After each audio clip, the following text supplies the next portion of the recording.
Aleluia, glória a Deus, louvado seja o nome do Senhor Jesus. Eu cumprimento a todos com a paz do Senhor Jesus Cristo. Meu nome é Admilson Silva, sou pastor da Igreja Evangélica Vivendo em Cristo. Estamos aqui com mais um vídeo para a sua edificação. Você que ainda não se inscreveu no canal, se inscreva, curte, comente, compartilhe. Não deixe também de ativar o sininho para você ser notificado de todas as nossas publicações. Em especial, o estudo da Bíblia Sagrada, capítulo por capítulo. Um estudo teológico, sistemático e também pastoral para a sua edificação. Tema de hoje, Gênesis 40. Gênesis 40 fala sobre o tempo em que José esteve na prisão no Egito. O estudo de Gênesis 40 registra como José interpretou os sonhos dos dois oficiais de Faraó que esteve preso ali junto com ele. Os eventos narrados neste capítulo são importantes para a compreensão da ascensão posterior de José ali no Egito. José é uma narrativa interessante porque ele mostra o cuidado de Deus, como Deus cuidou da história, e usando José como um instrumento para cuidar de todos, para cuidar da nação eleita. Gênesis 40 começa dizendo que o mordomo-chefe e o padeiro-chefe da corte egípcia ofenderam a Faraó. Os dois oficiais ofenderam a Faraó.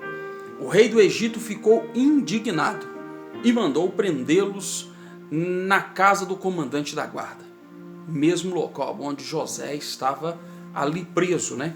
Então, enquanto esperavam eles a sentença de Faraó, providencialmente eles foram parar no cárcere onde José estava preso. Gênesis 40, versículo 1 ao 3 já começa dizendo que eles foram parar aonde José estava preso. O copeiro e o padeiro da corte eram posições de extrema confiança. Um servia a bebida ao rei e o outro assava o pão que o rei comia. Como José havia ganhado a confiança do comandante da guarda, estes o colocou, os dois presos, a cargo de José, aos cuidados de José, durante o tempo em que eles permaneceram presos. O texto bíblico diz que os dois oficiais sonharam cada um um sonho na mesma noite. Cada sonho tinha seu próprio significado. Gênesis 40, versículo 5 vai narrar para nós esses sonhos que eles sonharam. Quando José ele viu que os dois oficiais pela manhã estavam ali, percebeu que eles estavam turbados, né? E literalmente estavam tristes. Então José questionou os dois sobre o motivo pelo qual eles estavam com um semblante triste. Qual é o motivo de eles estarem turbados daquela forma? Os dois oficiais responderam que eles sonharam durante a noite e não tinha ninguém que pudesse interpretar os sonhos que eles tiveram. Diante disso, José disse aos dois homens, Gênesis 40, versículo 8, vai registrar: porventura não pertencem a Deus as interpretações? Contai-me o sonho, disse José aos dois oficiais. No Antigo Oriente, né, próximo àquele tempo ali, as pessoas davam grande significância para os sonhos, pois eles acreditavam que os sonhos poderiam servir como um meio de discernir o futuro, Por isso, praticamente em todas as cortes reais, haviam sábios que eram tidos como intérpretes profissionais dos sonhos. Isso explica a tristeza dos dois oficiais, pois naquela prisão eles julgaram não ter ninguém habilitado para interpretar os sonhos que eles tiveram.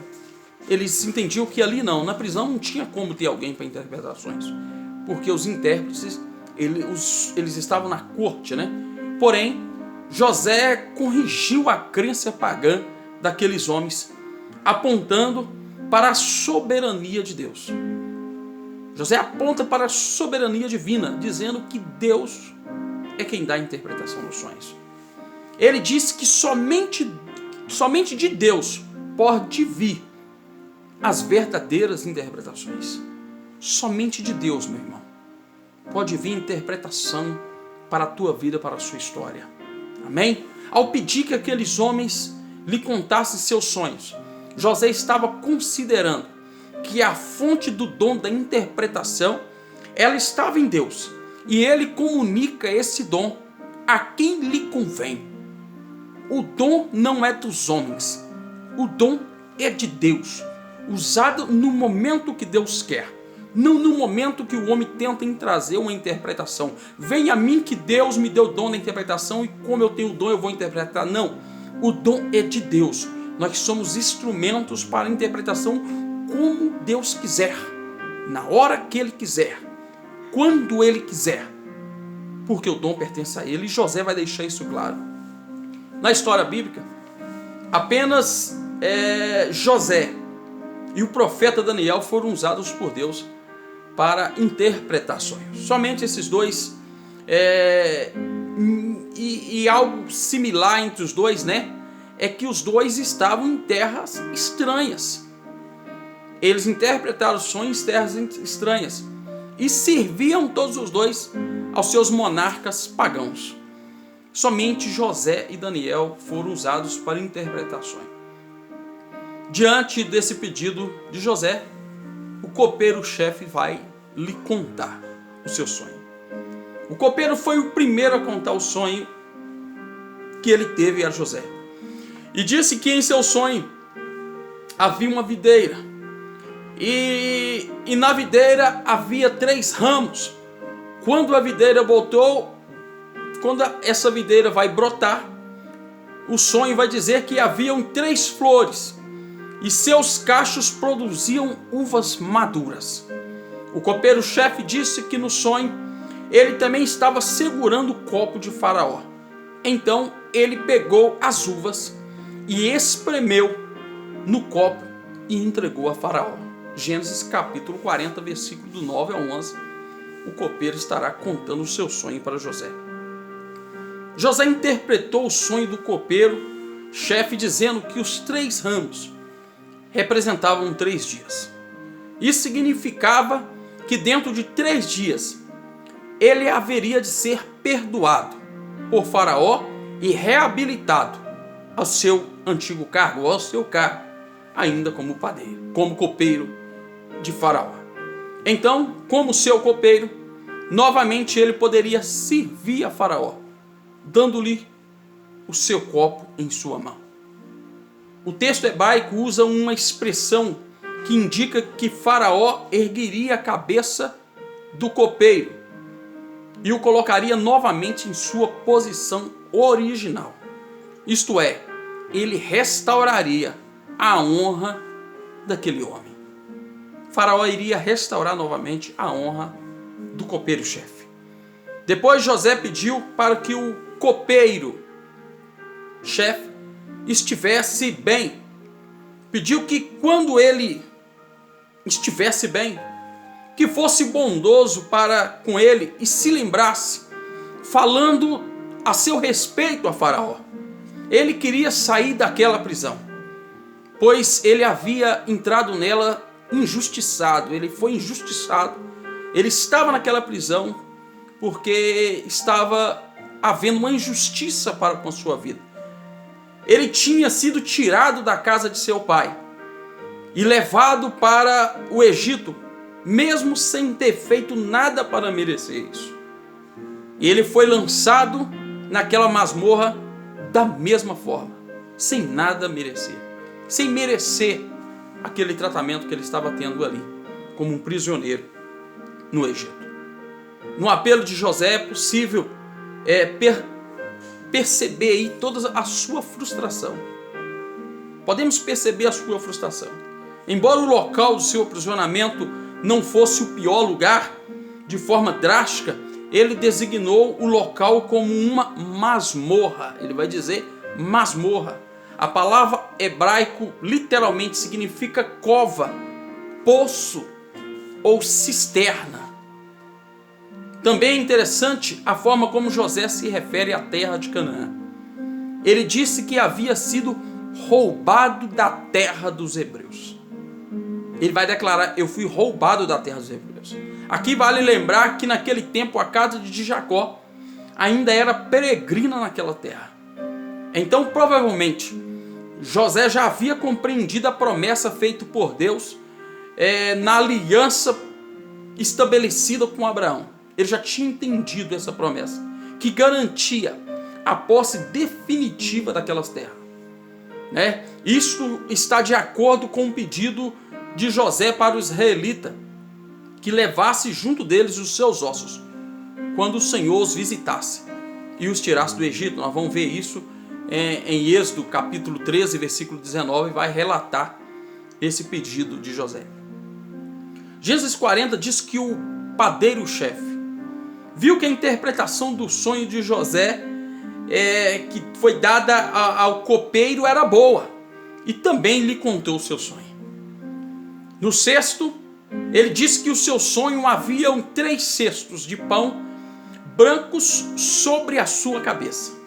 No cesto mais alto, havia todo tipo de comida que o padeiro costumava fazer para o faraó. Mas nos sonhos dele, as aves comiam do cesto que estavam sobre a sua cabeça. Esse foi o sonho do padeiro-chefe. O cenário do sonho do padeiro de Faraó está em harmonia com materiais já encontrados na cultura egípcia antiga. Há gravuras que retratam padeiros carregando cestos na cabeça. Só para entendermos, faz parte da cultura daquela época, né? A interpretação do sonho do padeiro-chefe não lhe era nada favorável. José disse a ele que os 3 cestos também representavam 3 dias. Mas, diferentemente do que havia de suceder ao copeiro-chefe, dentro de 3 dias, Faraó mandaria cortar a cabeça do copeiro e penduraria no madeiro. Então, as aves do céu comeriam a sua carne. Gênesis, versículo 40, do versículo 18 ao 19, capítulo 40, 18 ao 19, vai relatar a interpretação do sonho do padeiro-chefe. Curiosamente, há uma pequena variação no hebraico que difere a expressão daquela usada para falar da posição exaltada do padeiro, essa posição exaltada do copeiro, né? Nós falamos que o faraó restauraria novamente a sua posição, a sua honra. Na primeira, a expressão significa literalmente levantará a tua cabeça. Já na segunda, a expressão significa tirará fora a cabeça. Gênesis 40 ainda mostra que as interpretações dos sonhos realmente se cumpriram, como José havia dito ao copeiro e ao padeiro. Em 3 dias aconteceu o aniversário de Faraó, e ele ofereceu um grande banquete a todos os servos. A todos os seus servos ele vai oferecer um grande banquete. Então, naquela ocasião, ele reabilitou o copeiro-chefe e condenou o padeiro-chefe. Ou seja, ele reintegrou o copeiro-chefe a seu cargo, a qual servia diretamente a Faraó. Mas ele mandou enforcar o padeiro-chefe, tal como José havia falado. Materiais descobertos do Egito Antigo registram os costumes de Faraó libertarem prisioneiros em ocasiões especiais. A palavra que informa que o padeiro-chefe foi enforcado não indica um método de execução, mas tem a ver com uma exibição pública do corpo pendurado e condenado após a sua morte. O capítulo termina dizendo que, apesar de ter ficado bem, o copeiro-chefe se esqueceu de José. Ele vai se esquecer de José. Mas Deus não tinha esquecido de José. Deus estava preparando José para o momento certo. Às vezes nós imaginamos que estamos esquecidos. Algumas pessoas podem ter te esquecido. Algumas pessoas podem não lembrar de você. Pode não lembrar de tudo que você fez. Pode agir com você com ingratidão. Mas Deus jamais te esquece de ti. Jamais Deus esquecerá de você. Ele está trabalhando, Ele está cuidando da sua vida, meu irmão. Permaneça firme, fiel, pois Deus está no controle de todas as coisas. Deus te abençoe, em nome de Jesus.